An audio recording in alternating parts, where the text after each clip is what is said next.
Hey guys, welcome to the Field of 68 YouTube channel. If you like what you see here, hit that subscribe button and you'll get more college basketball content just like this.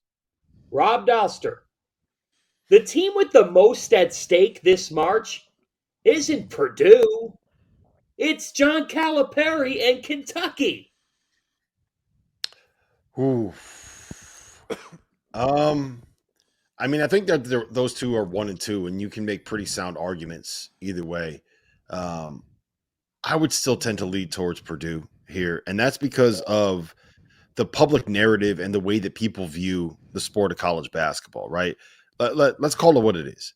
Purdue has been utterly dominant in the Big Ten for the last 2 years. For the last 6 years, they have been the best program and the best team in that conference. I think they have, 4 of the last 6 Big Ten regular season championships. They've won Big Ten tournaments in that time. We've seen them make runs to the Sweet 16. We've seen them get deep into March, right? But they haven't broken through. They haven't gotten to the Final Four. And the problem is, all we do is value the NCAA tournament when it comes to the success of a program and a team. So because they've lost to a double-digit seed in the last 3 tournaments, twice in the first round, once in the Sweet 16 to St. Peter's, we've branded them as the choke artists and overrated, and they can't win in March, and they actually suck, right? When they don't. They dominate everybody in the Big Ten, which is a Power 6 league, which is one of the 3 or 4 best conferences in the country, sometimes maybe the best conference in the country. So this idea that they are terrible is because of the March success, because of the priority in this sport that we put on what happens in a one and done tournament in the NCAA tournament that gets as random and as weird as anything in sports in the United States of America. So I think that the pressure is on Purdue, and it is the wrong way to view that, but it is because that's the way that we value stuff in college basketball in this sport right now in this country.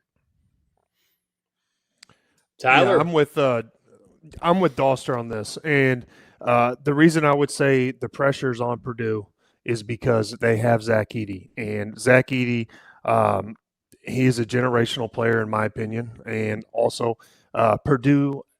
I'm not sure the next time Purdue will have a player of his caliber, and I think they need to max out his potential and what he does for that team. And also, I think Purdue, they're not in the situation where they're the top team in the country yearly. And I think Kentucky, one thing that Calipari does do is he recruits, and he brings in big-time recruits. And so that always seems to get the fan base excited. So I would say that based off the fact that Purdue has been upset, obviously last year before to St. Peter's, I think they have a little bit to prove, and especially with Zach Edey and his emergence and how he's dominated college basketball.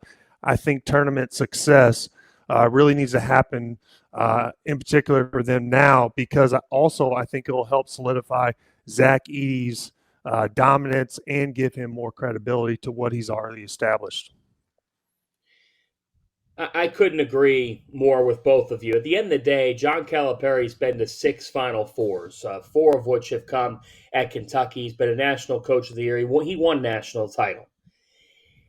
Matt Painter has not been able to even get to that Final Four, and frankly, he's had good enough teams to do it. And if this team isn't at least in a regional final, that's damn disappointing, because you get to a regional final, you're going to face a great team. Purdue should be there. They're more than capable. There's more pressure on Purdue. So it is an overreaction. The Boilermakers, we will have never watched a 1 versus 16 game to the degree that we're about to watch Purdue's 1 versus 16 game because of what happened last year. Thank you for watching the Field of 68. If you've enjoyed what you've seen here, hit that like button, share this link with your friends, or check out the description for some other places that you can consume Field of 68 content.